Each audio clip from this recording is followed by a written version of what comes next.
Hey, hello, good morning, everybody. So we're talking about doing this for a few different days, playing Moonshadow in a more traditional Psychic Frog deck, kind of using Moonshadow like your Delver of Secrets in this archetype, just a really, really efficient one-mana threat that you're using to race your opponent while you interact with them on the stack and on the board with removal spells.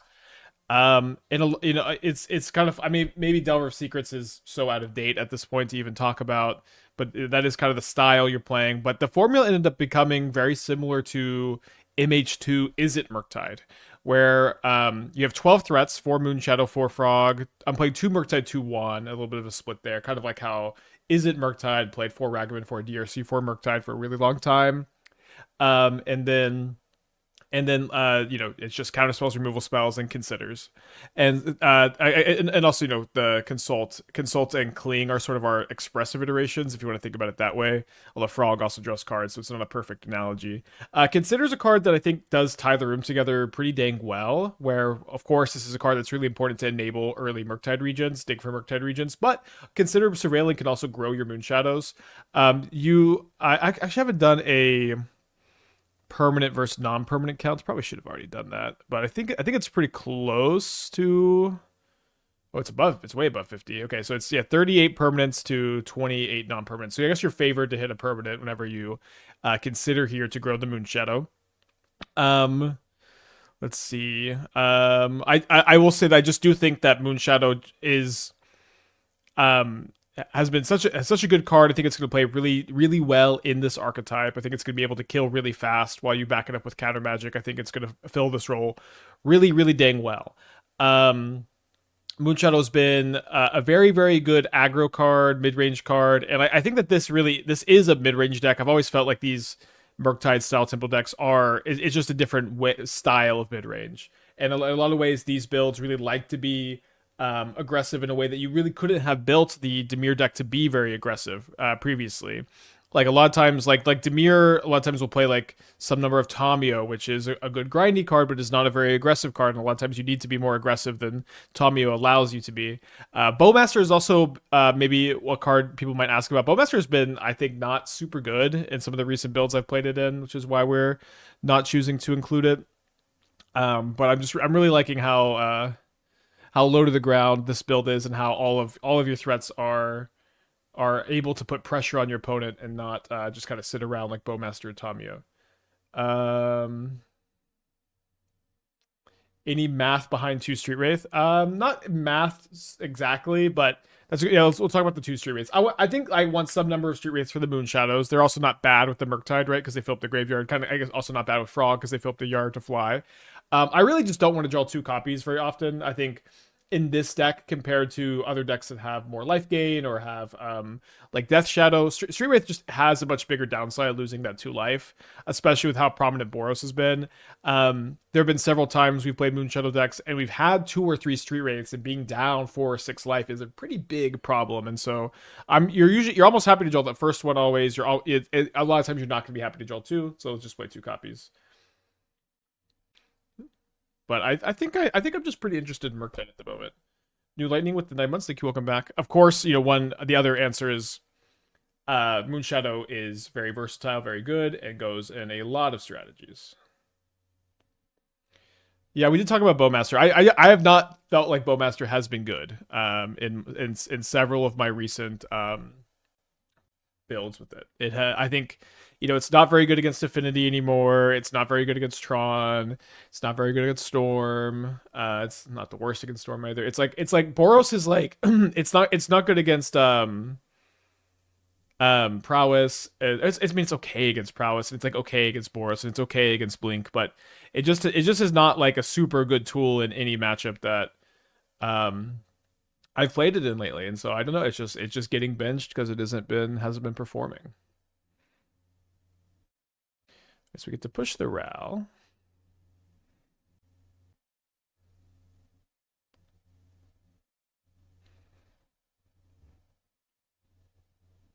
It's kind of a free opt here, I guess, with the Delta. When will I do Moonshadow plus Stalker? Probably never. I tested Stalker a lot when Stalker got printed.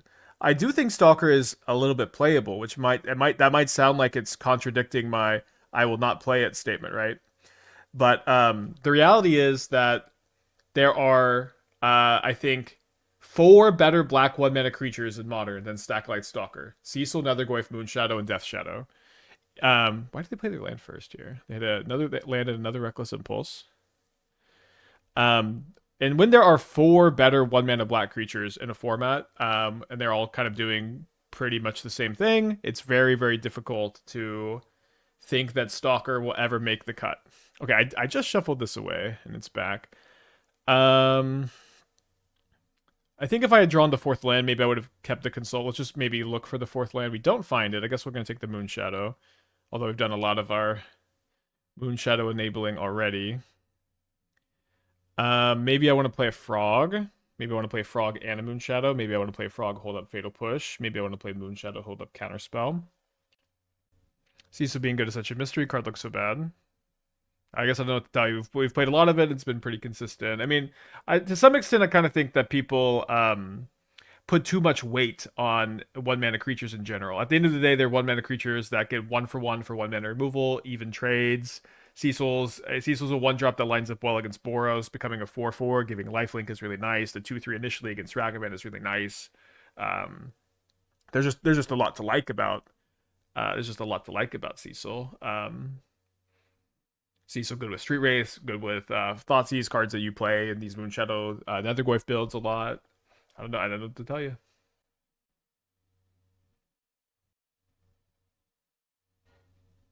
Two Arid Maces off this Reckless Impulse. And they play the Elegant Parlor from last turn.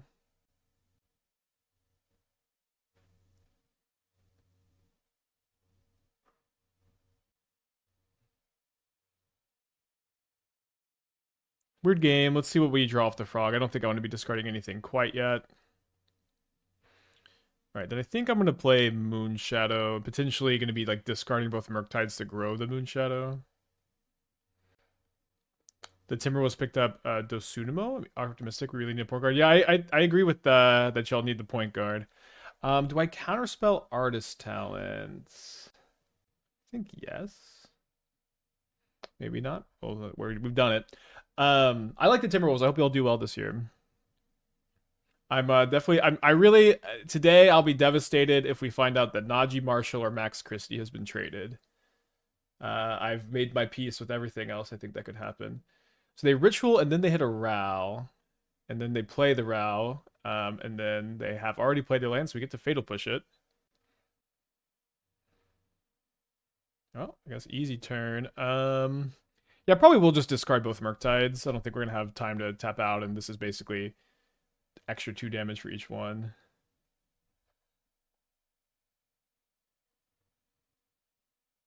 Thought Scour value over Consider between Moonshadow and Murktide. Well, Consider is good with both of these cards too, right? You know, I thought Scour versus Consider was a big decision point when Consider first got printed, and Murktide and like, is it Murktide was a really, really popular deck, right? If you recall. And then people ended up feeling that the card selection from Consider is better than the raw card dumping from Thought Scour, and I'm inclined to agree. Scour is like a little bit more powerful with Moonshadow and Murktide, but I just think the cards, it's still powerful with both these cards while giving you actual card selection. They impulse into 2 more lands, classic Storm, then they impulse into a Ruby Medallion and a Rin's Resolve. They jam the Ruby Medallion, which will counterspell.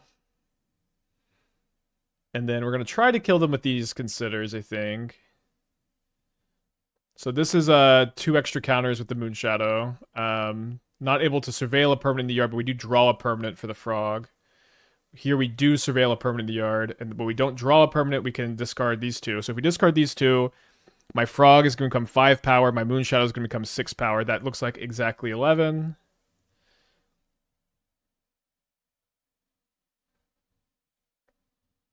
I know there are passionate fans of both sides. Sewers on Scour for a long time. Yeah, I do agree that it was a conversation. Maybe it's still a conversation. For me, I've been on the Consider side for a long time. That was definitely like the prevailing opinion, is that Consider is better than Thought Scour in these decks. But I could be wrong. Okay, so at the moment we basically are just running it back, or more or less running it back. Maybe I want to play a couple of consigns over Sheoldred's Edicts. I think maybe just 4 push is probably good enough. Consign is mostly here to counter Ruby Medallion, although sometime counting like Stormscale Scion or Empty the Warrens or Galvanic Relay is good. Countering Grape Shot almost never comes up, but because by the time they're Grape Shotting you, it's pretty easy for them to Grape Shot you again. Vexing Bauble counters Ral Ultimate, but I think we're pretty good against Ral as is. This can also target Static Prison ETB, although I think for the most part, Storm has moved over to Prismatic Ending over Static Prison. What matchup is Vexing Bauble for? Vexing Bauble comes in against Affinity, Solitude decks, Neoform, and Living End. And you could also consider boarding it against Titan. I think it ends up being pretty good against Titan, although sometimes these decks end up having enough good cards against Titan that you don't bring them in. So very, very versatile sideboard card. 1 explosives for 1 Wan. I think Wan's really good against them, but yeah, I mean, I could see explosives to try to clear the artist talent and Ruby being good. I don't know if I just don't know if Wan's the card you cut. Maybe a Consign.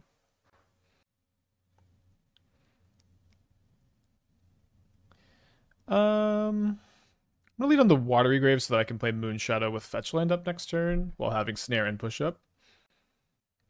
Scour has much lower floor but much higher ceiling. Consider is more consistent. Higher floor, lower ceiling. Yeah, I think that's a good way to put it. Vexing Bauble counters Summoner's Pact in Titan, and that's really important because in some ways it kind of turns off Scape Shift.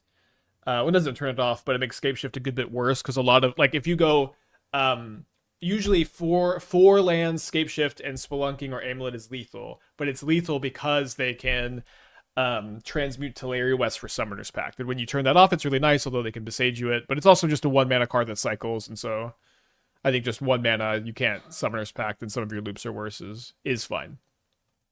Okay, so we're going to snare the Artist Talent here. Does Titan play the new elf? Formidable Speaker? I don't know.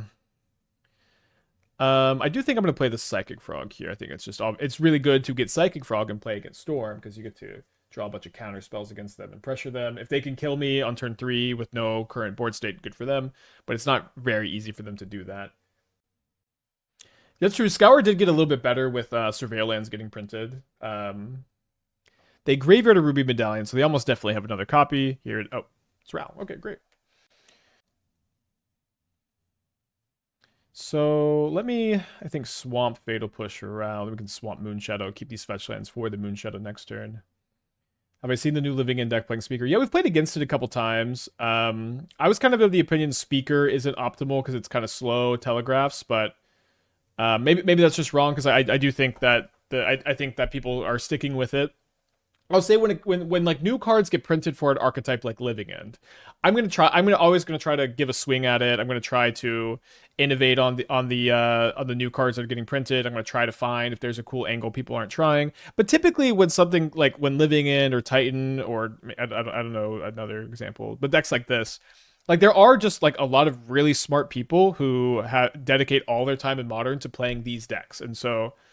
I do usually think that their input is more valuable than mine because I'm someone who does a lot with a lot of different strategies, but I don't have all the ins and outs and expertise with an archetype like Living In. So I'm a little bit interested in kind of trying my build a little bit different. My build is more mid-rangey, but it does seem like people are just more in on the Living In plan at the moment. Okay, so we're gonna play a Moonshadow. They're gonna be pretty dead pretty quick. Oh, maybe I should have surveilled first, although I can surveil before the frog hits, I guess. Yeah, let's do that. Probably going to be discarding a Strand also, since we just have an extra fetch land for next turn. I don't think the game's going to go that much longer. Though I think this game is close to locked up with the Snare drawn. Sure.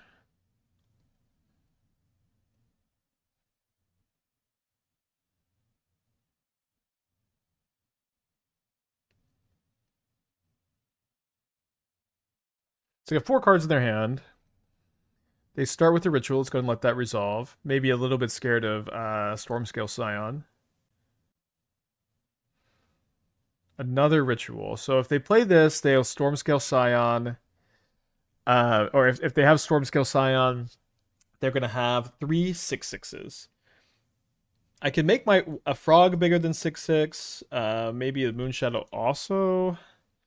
It's a little bit of a headache. With 2 cards in my hand and 3 mana, or in their hand, and 3 mana available, there is kind of like almost nothing that can go wrong, right? What could go wrong? Okay, let's find out.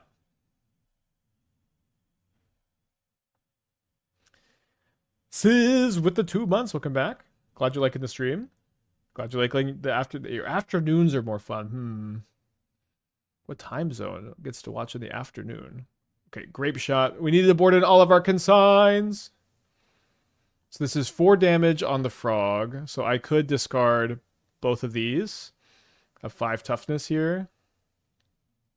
Is that better than just having the logic knot? I think yeah.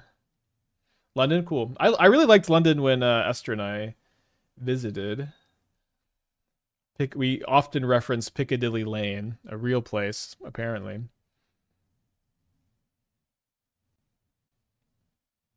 Yeah, I thought that the Europeans were more so were like I thought it was like 5 or 6 p.m. the time zone, but maybe I'm off about that.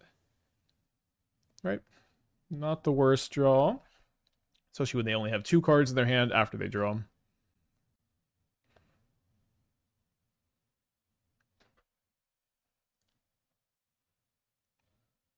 All right.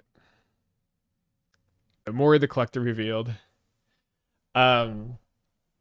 Almost 2-1 to favor to hit a permanent when you consider.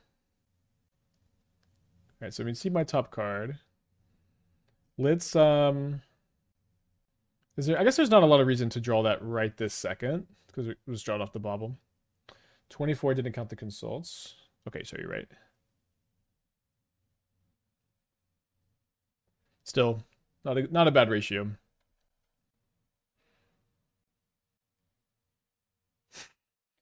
I guess I forgot about the infinite 1 mana discard spells. How could I? I feel like Drown Lock might be better if it's the 5th copy, but I get it. We're talking about if you're talking about a logic. I'm like a logic not truther forever. That card is just it.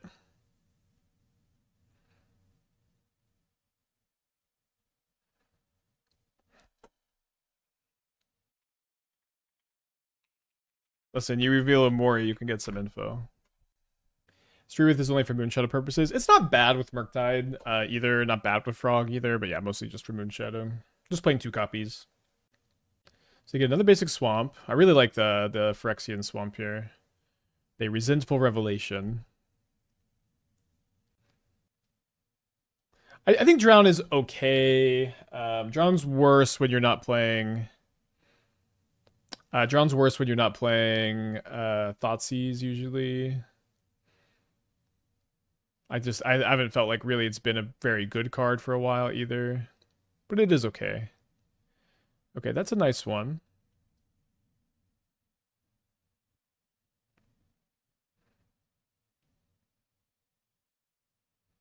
Sounds like you played against an opponent before. Yeah, we played against them a few times. They love this Umori the Collector deck.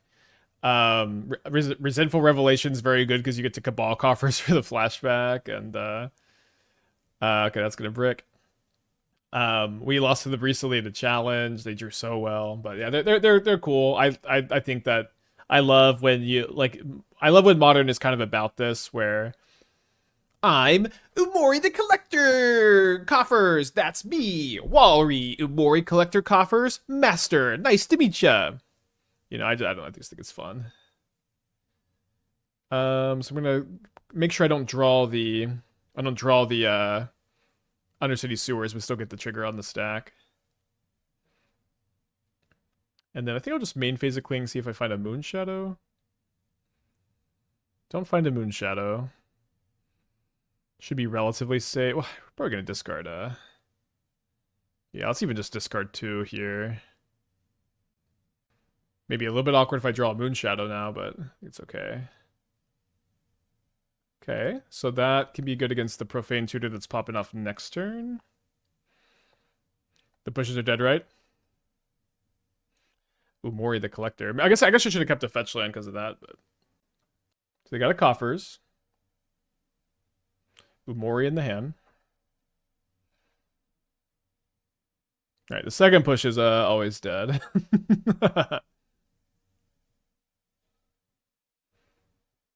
Yeah, I'm definitely embracing my new identity as the Moonshadow guy. I really am loving the Moonshadow decks. If it's not apparent, it's just like it's a just this new modern staple that allows you to build so many different decks, buffing so many archetypes. I love Dimir. I love Rakdos. I love Mono Black. I do love even though I give him a hard time. I love Golgari too, and it has been it's just been such an awesome tool for these decks, and it just is such a powerful, balanced one drop. It makes deck building decisions really easy. It is just I think an awesome addition to Modern, and I've been very happy to get to play with it. Why not play one on their insta blast turn? Yeah, I guess I'm just mostly not used to playing against the all sorcery deck. But yeah, probably was fine. Wasn't I the Phoenix Fleet Airship guy last set? Yeah, I guess so. I mean, I'm just always the explore the new cards guy and then get back to the normal brews guy. Oh, sorry, I forgot the Dreams can take Mishra's Bauble. Kind of bad. Could have grown both of these by 2 or 1 each. I totally forgot I could get artifacts too. They concede anyways, and we win. So the Vexing Baubles are good against the Profane Tutors. I think I'll play 1 Sheoldred's Edict. Out of respects. And then we could bring in Graveyard Trespasser. It could be 3 mana leak. Their curve is really high. But they also have coffers. Yeah, I drew it off the Cycle Wraith. Again, I just forgot. I should have discarded the Frog to grow both my guys, but I did just forget that the Dreams could take the Bauble. Okay, we're gonna bring in the Trespassers. I think they're fine. What is win con of the opponent's deck? Whenever we've been killed by how can I forget the name of this card? Torment of Hailfire by them a few times. I don't know if there's a second win con. I think it might just be like regrowthing, or like the we saw the Wildest Dreams, green XX, return X cards. We've seen that from this opponent before.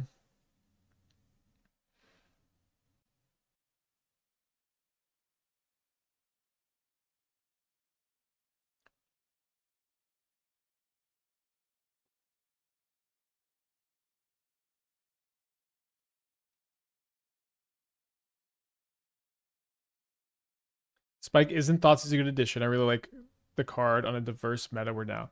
This is an age-old question. Okay, maybe not age-old, but pretty old. Do you play Thoughtseize in your counter magic deck? I'm typically someone who doesn't like to very much. Sometimes I'll play some in the sideboard if I feel like it's a good like matchup spread cover. Maybe I'll play it if I'm playing Death Shadow. But for the most part, counter magic and Thoughtseizes have tension. Like with counter magic, you want to be holding up all your mana at instant speed so that you're able to interact with your variety of interaction like you see here. You want, in theory, counter magic decks are games that are trying to go or trying to have the flexibility to go a little bit later, right? So that you are able to. They know about the Spell Pierce, which I think is why I'll use it. Maybe if I didn't know that they knew, I would hold. But the flexibility of making sure that you're top decking a counterspell to stop their top decks is nice, whereas Thoughtseize is going to be really weak to their top decks. So there's kind of always inherent tension there where you're making like your late game top decks worse. Again, none of this also is a really big deal either, I'll say. But I do think that all does oftentimes end up adding up as well. So I guess we'll go and play the Trespasser this turn. I want to save this for a Surveil instead of getting in for an extra damage this turn. If I run into Damnation, I run into Damnation. Your counters already have tension with creatures. Yeah, for sure. Yeah, creatures of these events, the board say there is already some tension there for sure. It's not out of the realm of possibility to play Thoughtseize.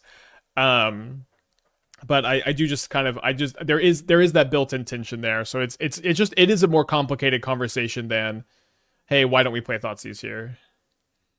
Right, so they thirst my Moonshadow and then Scrying, maybe? Yeah, Scrying. Is Moonshadow the Delver Modern needed? Maybe it's the Delver Modern deserved. But yeah, it is, to some extent, as much as we love Delver of Secrets on this channel, between Dragon Rage's Channeler and Ragavan and now Moonshadow. I don't know that I don't know that Delver of Secrets. It's like it's kind of it's Delver of Secrets is the Bill Russell of 1-mana threats.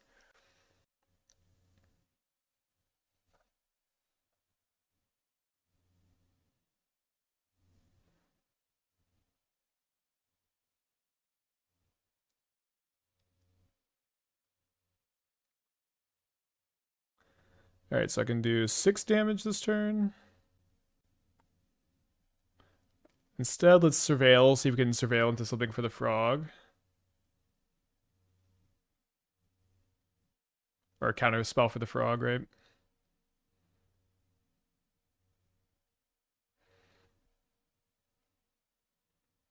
All right, so we'll wait on the consider so that we could flip the Trespasser potentially. Is a Grixis version viable? DRC Ragavan Shadow Murktide, or is that too magical Christmas Dreamland? Listen, if that's your magical Christmas Dreamland, you're not dreaming big enough. We have played Grixis. Grixis is fine. It's all good and viable so far. I don't know if you've been watching, but it's all been playable. We haven't put Moonshadow in a deck yet and be like, yeah, it looked pretty bad there. It's all on the table. Moonshadow revitalizes a lot of archetypes, including this one, including Grixis, Rakdos, Mono Black, Golgari, John, in theory, it's just all this is reasonable. And there's a lot of different sub builds in the builds. And I really like playing all of them, so a lot of exploring this archetype for me. Yeah, we did Grixis pretty early. Haven't done much Grixis. You can also check the muxfield.com/user/aspiring spike for all these builds. Yeah, I think I do say they wildest dreams get back Marsh Flats and Bloodchief's Thirst. Well, I want to do this now. We might find Cling to Dust. So we find Vexing Bauble. So if they go land Bloodchief's Thirst the frog, it's they're just dead to the Glutton. Even though they flip it back, I get to attack and drain for 1.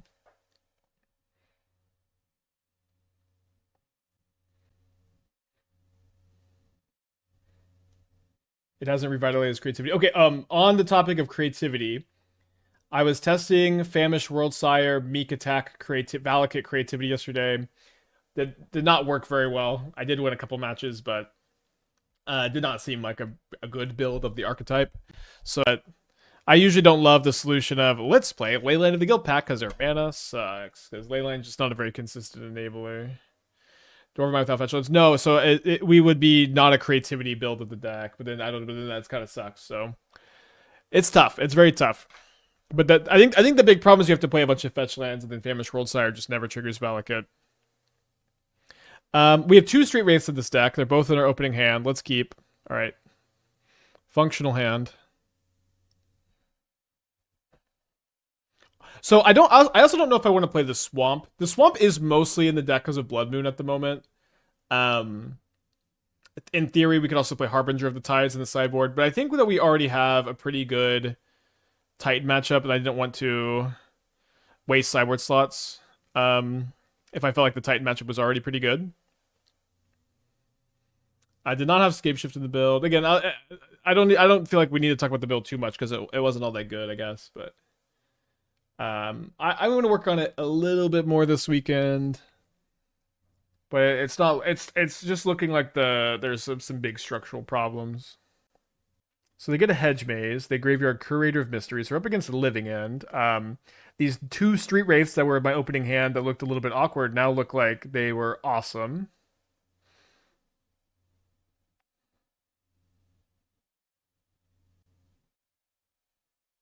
What if the deck was 70 cards? Yeah, honestly, going up on card count could be better too, because the ratios were all off. So we do really want to draw a blue source. They cycle 2 Wraiths of their own. I don't think I want to discard now. I want to be able to discard after like a Endurance. And I guess I want to be able to Fatal Push my own Psychic Frog. I guess I want to be able to Fatal Push my own Psychic Frog. Maybe I should have discarded a Murktide Regent to kind of like incentivize Endurance first. I guess I could still do that. But, the plan at the moment would be to Fatal Push our own Frog and discard our hand.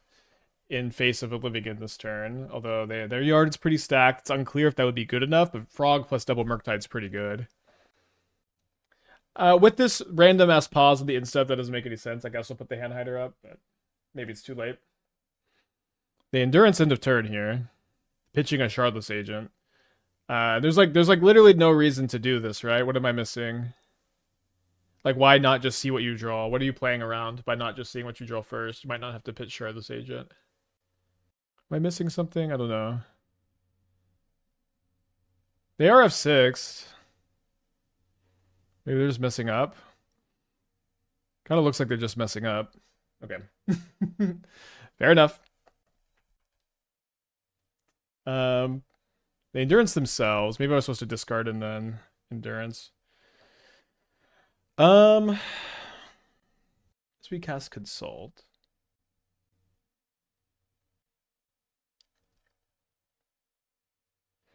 Maybe it was better to grab another instant instead of grabbing a permanent for the Moonshadow.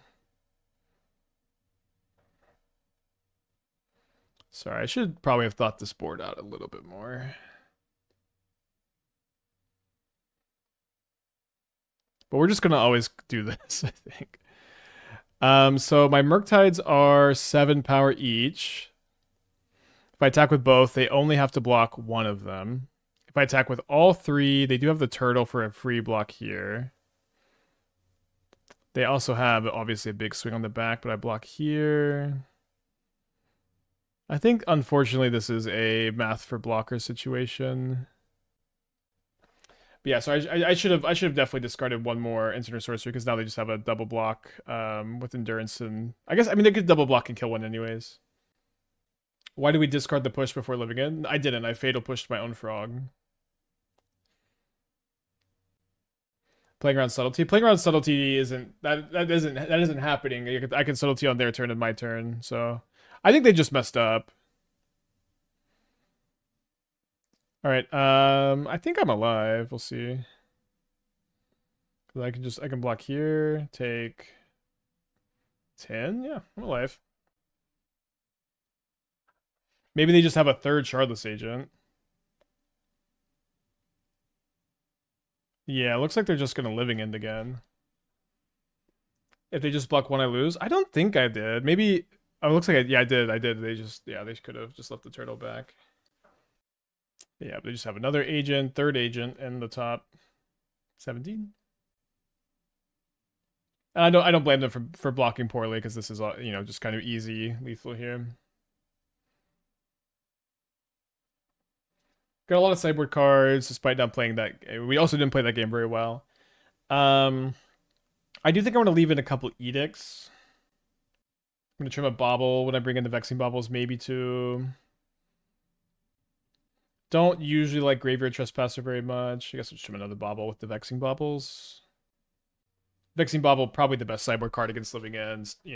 Beyond just they're Living In, stopping force, subtlety, endurance, Living Ends. What do you think about the Artist Talent Dredge deck that people were playing a few months back? Thinking about putting it together in locals because no one's playing Graveyard Hate. Yeah, I like. Oh, sorry. I always forget to cut Snare against them. Probably want to dispute, actually. Thanks. Edict seems bad. It seems bad, but then your opponent hard casts like a 6/5.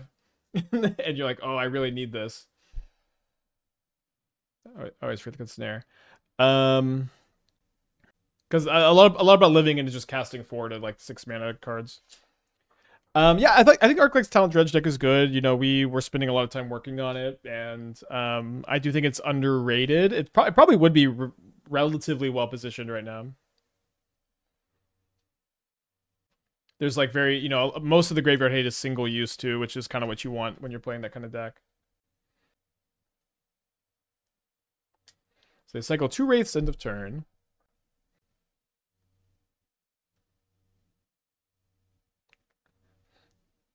Could be fine to, obviously very minor no matter what, but could keep that on top and get the Surveil, but finding a frog is really what we want, and we did find a frog, thankfully. With plenty of mana and counter magic, or at least a counterspell here. The first counterspell is so much better against Living In than it used to be. Because, like, it used to be like, what if my opponent has grief? I will have no protection, But now you don't have to worry about as much about it. They graveyard a living end.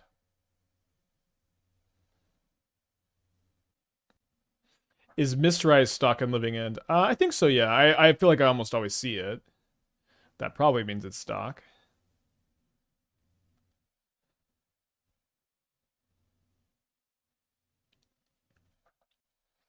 We do already have pressure here. I think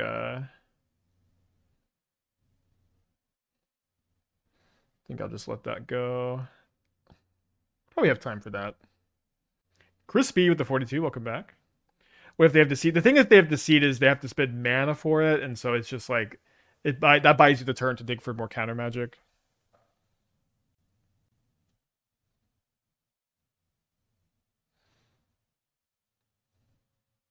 Don't think I want another Consult here. Another Consign is really nice though, and this is like the perfect card.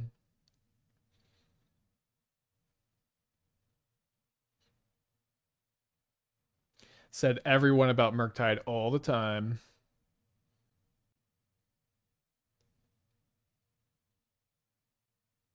Will I release a video about BNR predictions? No. Wizards has been incredibly passive in Modern for about a year. It makes it very difficult to be very invested in this, the BNR discussion. If they ban something, great, we'll talk about it. We'll do a lot with it. But when they're like just when they're inactive for like a year, it's or almost a year. To me, there's just not a lot of point in like thinking even much about it.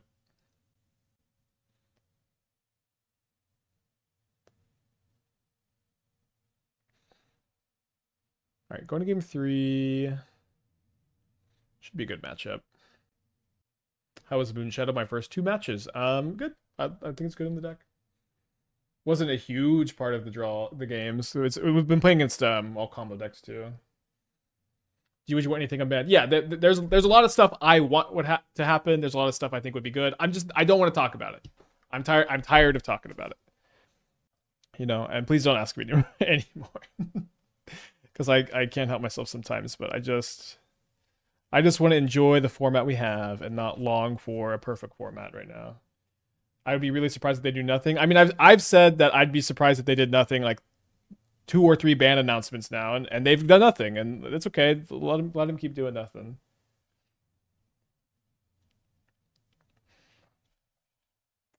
Maybe you could keep the Consult. I think we just really need some hard, fast counter magic, though. So that's really nice. That'll let us go Frog plus Consign up, potentially, unless we're scared of Dispute. Do you think Rhinos could ever be viable again in Modern, or is the format too fast? It's not that the format is too fast, it's that a Guide of Souls and an Ocelot Pride is better than a Shardless Agent into Crashing Footfalls. And so, like, you know, I think if Boros got a hit, then Rhinos is probably pretty interesting.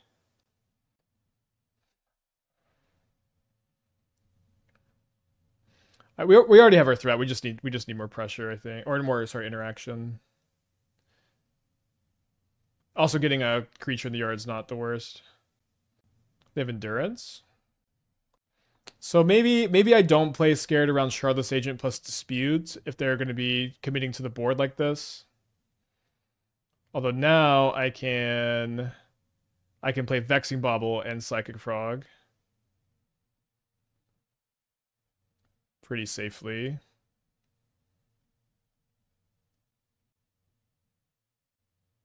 So the Bantok thoughts on the Maverick trade yesterday. I think it's, you know, a good move for the team. Okay, I mean, all my that's fine. I think it's a good move for the team overall. I like AD a lot as a player to person. I always disliked how much hate he got from the Mavericks fan base. I feel like they a lot of times displace their anger for Nico onto AD, who's just innocent in the whole thing. I really hope that the Washington Wizards. I hope he's happy on the Washington Wizards. I think that he's got a good chance to be competitive with Trae Young over there, and I think that the moves for the Mavericks team make a lot of sense. And I don't know a lot about the new players, but I'm excited to learn about them. And Do I make a move here? Do I discard 4 cards to play Murktide? Seems like it's probably wrong. I think I'll just play a second Vexing Bauble and plan to take a hit here. Probably discarding or sacking a Bauble end of turn. I will be very upset today if on stream we find out that Najee Marshall or Max Christie is traded. I'm pretty open to trading most other people. I'd be sad to see a lot of other players leave, but I mean, I would say Cooper's definitely not leaving, but it's the Mavericks. Irving and AD played 25 minutes together. Yeah, I'm really sad about that too. I'll say, I watched a lot of AD games. Basically every game he played. When he was playing, he played super hard for the team. He played really well, and he just his health issues are also not his fault. I wish him the best. I'm a fan. All right. So I'm probably gonna be discarding a bunch of cards to Frog. Probably land. What did the Mavs get for AD? We got 4 Washington Wizards players. I honestly don't know any of their names. I don't know any of them. A couple. I looked at their stats and I looked at stuff, and they seem kind of promising. But and sorry for that. We'll be done with basketball talk soon for everyone who's really bored right now. But I looked at some of their stuff, and some of them seem like a good fit for the team. We also got Oklahoma City first round pick and Wizards first round pick for next year, which is really good with our young superstar Cooper Flag, who is incredible. Yeah, I don't know honestly anything about any other sport, but me and Esther are so NBA all the time now. We're going to San Antonio to watch Mavs v Spurs for her birthday this weekend, and we're probably gonna lose, but we also like the Spurs, so it'll be fun.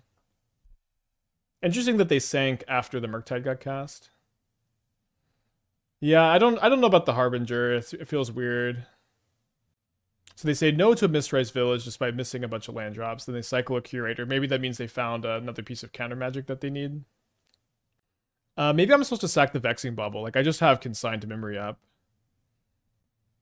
I think I'll just sack if I need to find a counterspell next turn. Okay, well, I guess I could. I could attack with both, and then if they block Endurance here, I could sack the Vexing Bauble, discard Mishra's Bauble, exile these 3, and have a new card. I think instead I'm just going to attack with the Frog.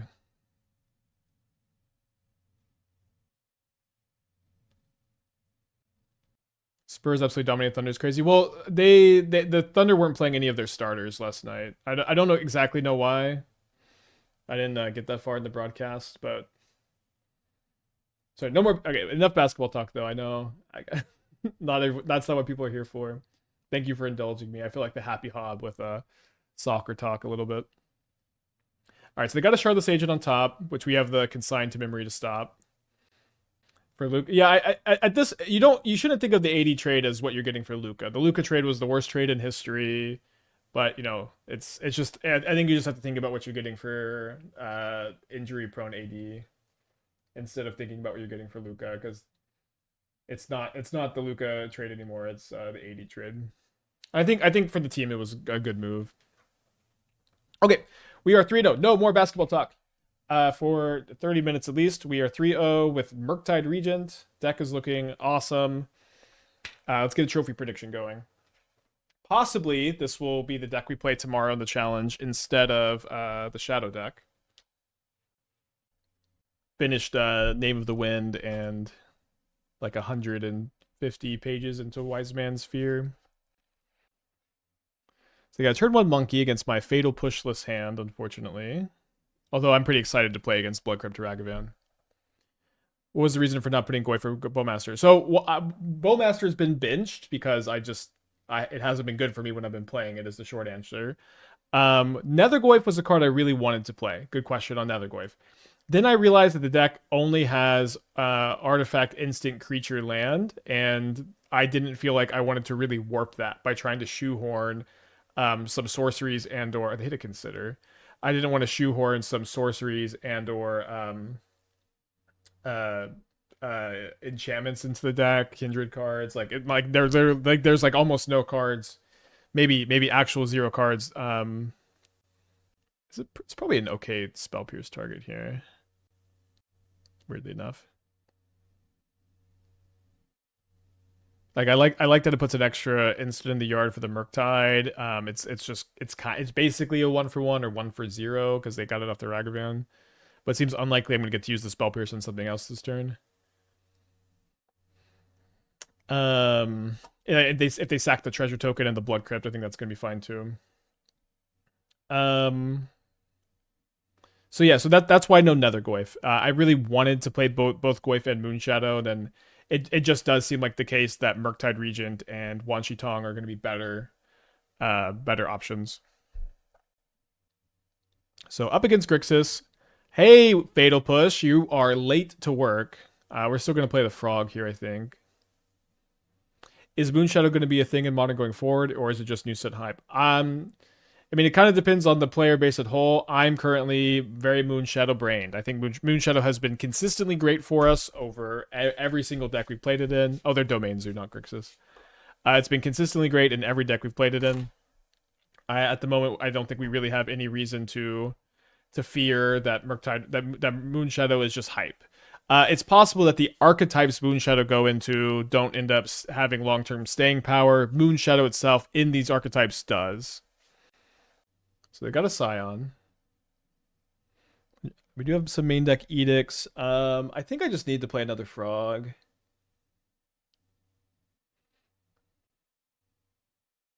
And hope they don't have a binding number 2.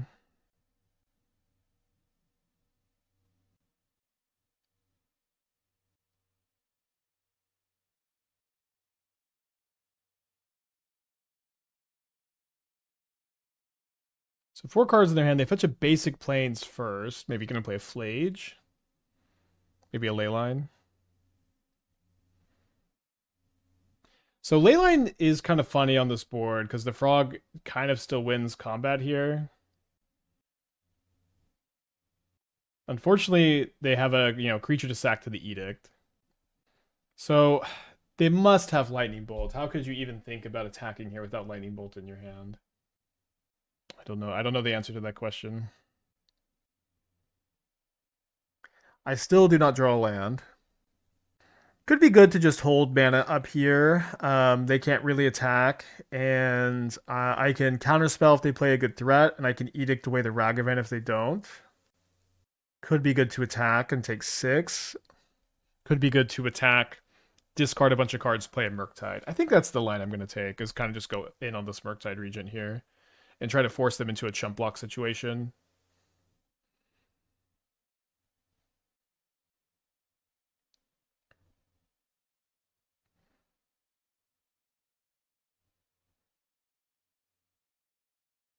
0% chance they have Bolt now. Maybe. The thing is, I just don't know why they would think that long if they didn't have Bolt, but it does seem unlikely they have it. I think it's okay to keep Counterspell Edict. So we get them down to 7. We draw another card. It's a Consider. Then we get to play a giant Murktide Regent. Gotta teach them math. Yeah, I teach these kids HCS. So they get 4 cards in their hand. Kind of unclear how good their hand is.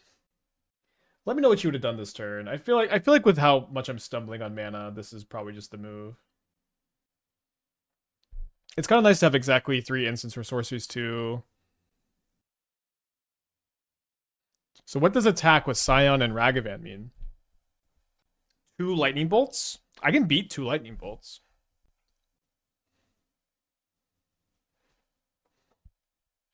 Doesn't it fly too?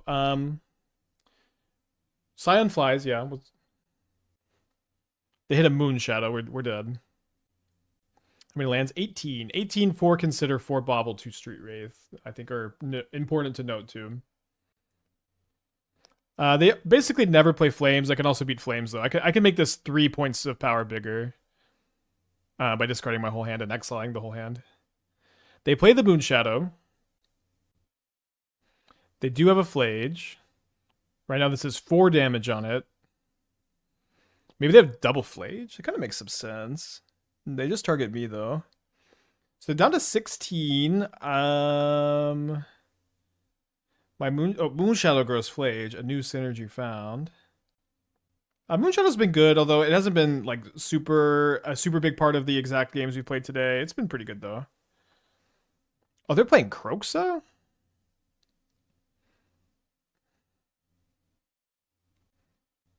Sad to lose to both Flames. I've never seen, or Flames has been out of Domain Zoo for like a year, so I'm not worried about it really.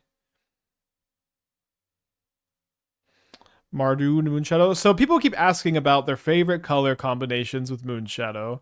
Very few people have suggested like why Mardu makes sense, despite it's been suggested a bunch. Like I'm open to playing color combos, but I don't know why Mardu makes much sense. All right, so 11 power Murktide Regent plus a 7 power Psychic Frog is 18 damage.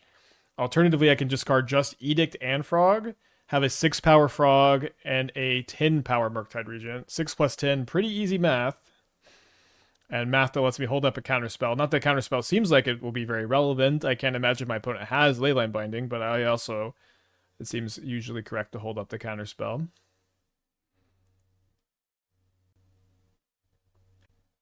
Yeah, Ranger Captain makes some sense with Moonshadow. Could see that. Could see that, yeah. Alright, so we're up a game against Domain Zoo. Pretty cool. The Sheoldred's Edict wasn't particularly useful, but it's fine. I'm going to bring in some number of Consign and some number of Graveyard Trespasser. And it's probably not going to be the full 4-3. I think probably 2 Graveyard Trespassers on the draw, maybe one more. Trespasser's really good against the removal, it's good against Flage, and it's bad against Kavu, and it's bad against Scion. I do have like a bunch of big beefy creatures, so maybe the 3rd Trespasser is good enough, maybe not. Well, let's keep thinking about the sideboarding. Spell Pierce and Spell Snare. So Spell Snare has gotten a lot worse against Domain Zoo because they don't really play many Tribal Flames anymore. I think it only really hits Kavu. Oh, I guess it also hits Doorkeeper Thrall. So at least maybe we'll try 2 Snare on the draw, maybe 1 less on the play. The Spell Pierces, I think we're going to play 1 or 0. Probably 0, because Consign seems mostly better than Spell Pierce, because it hits Binding, which is more relevant than hitting Bolt, in addition to hitting Kavu. I think I'll cut the Logic Knot on the draw. I do think I want all 5 of these on the play. Then let's probably cut the Consults also. Thinking Trespasser is maybe a bit better of a grindy card because it impacts the board in this matchup. Seems fine. Maybe it'll be end up correct to play like a little bit different than this, but yeah, let's do this.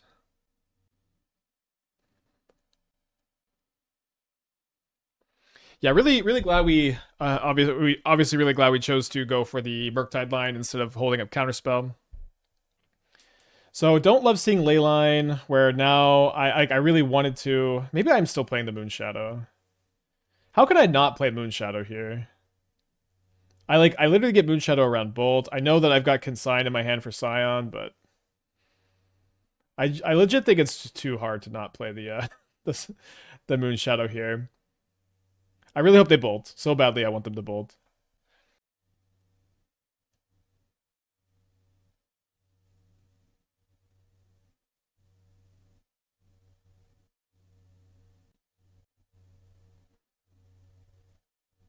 Only 2 Wraiths in the deck. They've got Scion, we've got some outs. Couldn't resist the turn 1 4/4. I've not found another land. What about dressed out with Moonshadow? I mean, you know what the synergy is, right? You don't need me to tell you. At the moment, I haven't chosen to include it. I do think you could choose to include it. I don't think it's like a lot more complicated than that.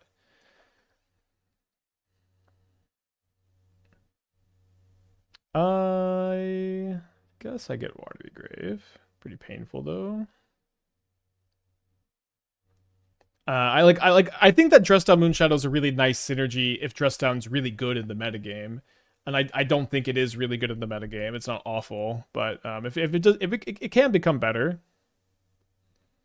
Okay, I haven't seen Tribal Flames in a long time. There it is. Weird to run into. So I could play a 4/4 Murktide this turn, maybe. Let's see, I would yeah. Yeah. Yeah, if you end of turn dress down, or I guess main phase dress down, you can play Moonshadow as a 7/7. That's good.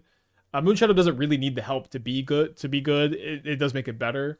So again, I'm really only interested in the combo at the moment if it seems like Dress Down's really good in the metagame. Or maybe what you could do is you could play Dress Down, Thing in the Ice, and Moonshadow, and that's your threat package. That could be good. Rest in peace, Aluris. You would have loved that deck idea. So they have another Flames. Yeah, I have barely ever seen Flames in like the last year. Yeah, I think at this point I'm really going to be committed to not tapping out of Consign, although maybe now that I have Edict, I don't need to be that committed to it.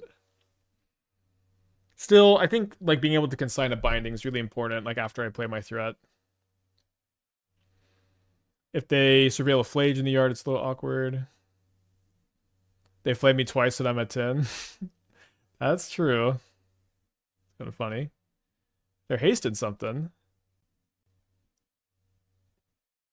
If their last card is a dispute or something, I'm okay trading Consign for it because I've got Sheoldred's Edict. So they've got only one card in their hand. So I guess we'll see what they're drawing. They're drawing a Ragavan. I guess it makes sense to Trespasser because if they can't kill the Trespasser and dash the Ragavan because of the ward. And it doesn't really seem like they've got another Scion. And if they're binding the Trespasser, they have to discard the Ragavan. So we'll see what they're drawing next turn. Okay, just a Wooded Foothills in commanding position now. Best card in Modern Graveyard Trespasser strikes again.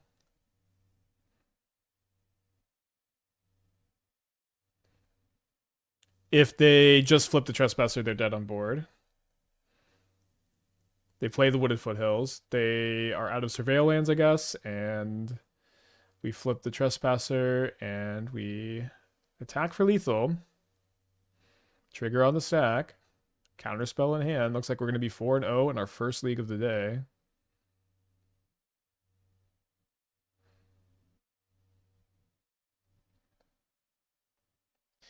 We'll keep this. What changed in the format that made Bowmaster worse since winning the Wan Shi Tong deck? I think big uptick in Tron is one thing for me. But I mean, it's maybe just like it's less than that. I just keep playing Bowmaster and it keeps not being that good. I even think so they pitched a fire. So they're probably playing at Storm. So having pressure is good, but we just need lands.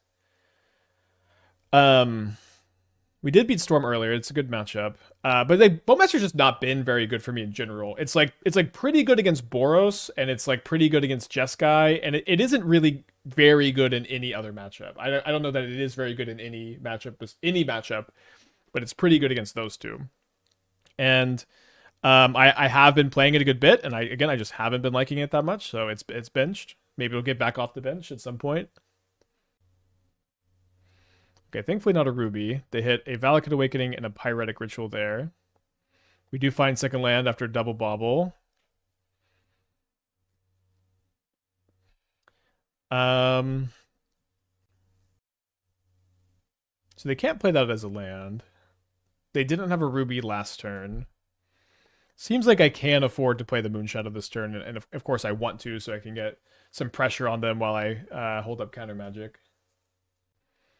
Why sack fetches main nowadays? So in this spot, I sacrificed my fetch main phase because I looked at my top card. I didn't want to draw it on my Bauble trigger on their turn. It's a very classic thing you do with Bauble. Look at your top card. Do you want to draw it? No. Crack the fetch if not. All right, so they ritual into an Impulse, which hits them another ritual and another Impulse. Would Grixis Moonshadow combined Reckless Dimir be bad to unfocus? We've played it. I haven't liked it as much as this Dimir build, although I did like it more than the Stubborn Denial Dimir build. I liked Rakdos more than the Grixis as well. This one seems to be competing with Rakdos. Card to put back a Counterspell. We can try to consult into land number 3, maybe end of turn. Why can't they play Awakening as a land? Oh, they could. Sorry. The text on it says can be cast until end of turn. I guess that text is just wrong. That's just not true. It can be played till next turn, which is different from cast, which is why I thought they couldn't. I'm a noob in Moto. Is it me or yours looks more high definition? That might be like a stream or optical illusion. I don't know. It should look the same for everybody. I don't think my graphics card is really juicing it or anything like that. Okay, the Rinse Resolve into an Artist Talent and a Wish. We'll go ahead and counterspell the Artist Talent.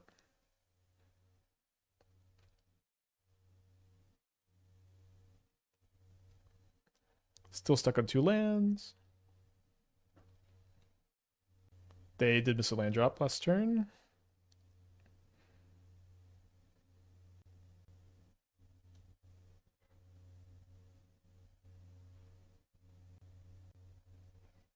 Interesting that they ritual first here. Seems like there's something else they want to resolve. Yeah, wow, they had 2 rubies. Nice. So I guess I still hold up my mana so I can try to kill a Ral, but we're in very bad shape now. They did lose the Wish. Can you add Mark to this deck and make it Sultai? I think it would almost definitely not be worth it, but you could. You can do anything. All right, 1 ritual, 2 ritual, Manamorphose, 3 ritual. Ugh. No Force of Negation to hope for. I do have a Spell Pierce in the deck. So they have... I think I'm just going to hit a ritual instead of a Manamorphose, but... And we don't hit the Miracle Spell Pierce. Good matchup, but, going to stumble on your mana here, I guess. And lose most of the time. Feel somewhat confident in our ability to win both sideboard games.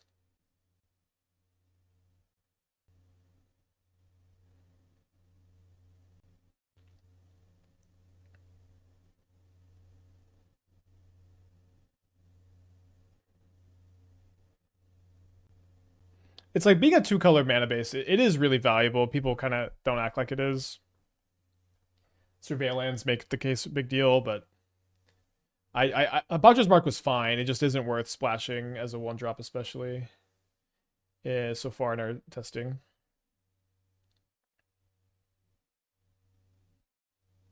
Consult seems like a bummer in the deck. I've heard almost every way chatter saying, Spike, I think this card is bad. A bummer is pretty funny. I do think it's an issue that there is no other. This is the best card draw spell you can play, I believe. Maybe we're supposed to play Kaito. I hate Kaito. I think both are pretty weak. I wish we could play something like Expressive Iteration. I'm not willing to splash a color for it. I'm gonna try third Consign over second Murktide. Vexing Bauble is really good versus Storm. So what Vexing Bauble does is counter Ral Ultimates. Does it do anything else? Because we have 4 Fatal Push that are there to deal with Ral, and they don't do anything else. This is a matchup that keeping Street Wraith 5 lands counterspell is fine. Is Charm not good anymore? You know what? Charm might actually be good. I've been really wanting to play Charm lately. I think I'd play over the first Mishras. Yeah, it's just okay to say, but again, Vexing Bauble is like, it's not really good. It does one thing, and we're already pretty good at covering our bases against Ral, so I think I would just rather have the okay, awkward to have just drawn this, but kind of nice to have pressure, I guess.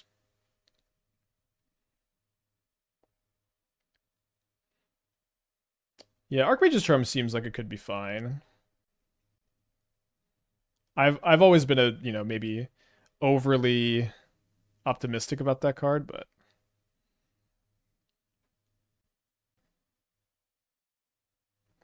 I will say I usually think Archmage's we'd cut the swamp if we played Archmage's Charm. I'm kind of open to trying Charm over the Consults. Seems worth testing. It's been a long time since I played the card too. Is there a window to Edict to flip around without them ulting it? Yeah, there is. Maybe Edict is better than Push for that reason, although 1 versus 2 mana matters a lot, of course. Not going to fight over that. Especially with Consult in our hand. I will take the Wan. Yeah, I've talked a lot about the 80 trade. I really hope people appreciate him in Washington. Washington. If you might want slightly more lands if you replace Console with Charm. I don't know. I think we just have so much. We have so many considers and baubles. I think it's hard to play more lands. You could. I'm gonna play the Wan. They play a lot of fetch lands, and just good to have some pressure in play. We have our mana accounted for next turn as well.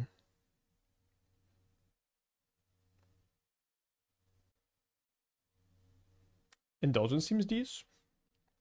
Not going to be a draw 2 very often.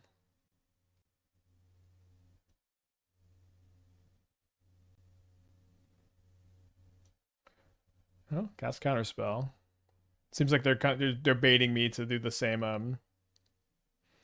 Yeah, resolve a 2-drop. Well played by them. I'm going to see if we can draw one of our 1-mana counterspells. We don't.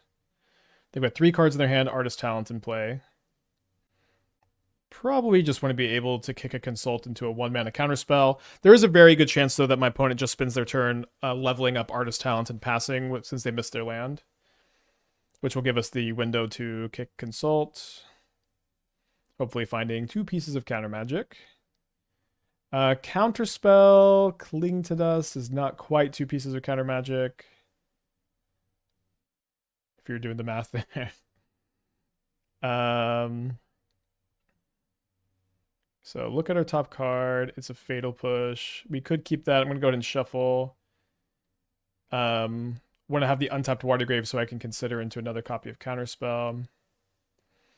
What if just the Night's Whisper? You could play Night's Whisper. It stacks with the Street Wraiths kind of awkwardly, maybe.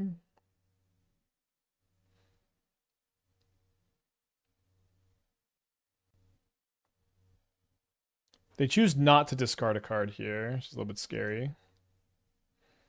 And all we have is this Counterspell to hold on to. I'm going to go and let this resolve, I think. They hit 2 Desperate Rituals. Pretty bad. Now they discard an Arid Mesa after not discarding anything at first. Then they play another copy of Reckless Impulse. And they discard Bloodstained Mire. They hit a Ral, they hit an Elegant Parlor. Oh, sorry. I messed that they discarded the Prismatic Ending because I clinged one earlier. I just forgot. I didn't realize that was not the same one. So they decided to play Ritual before Ral here. They discard the Gemstone Caverns. Yeah, classic screw into Flood is what it is. Very tough. We could only find 1 piece of counter magic off the Consult, too. The ending on the Moonshadow also ended up being really big. They might just be dead by now. Unfortunately, must counter this.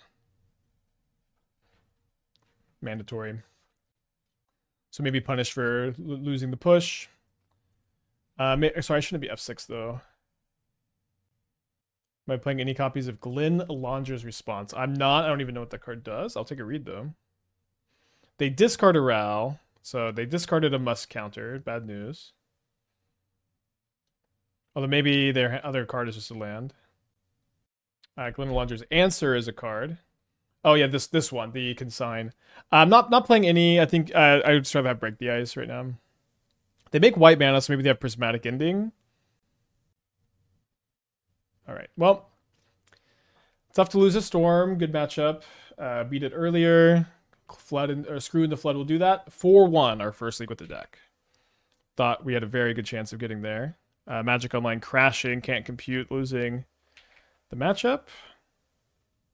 Doubters paid out. Let's go and make a couple changes. Let's make a couple changes. I think I'm interested in trying Archmage's Charm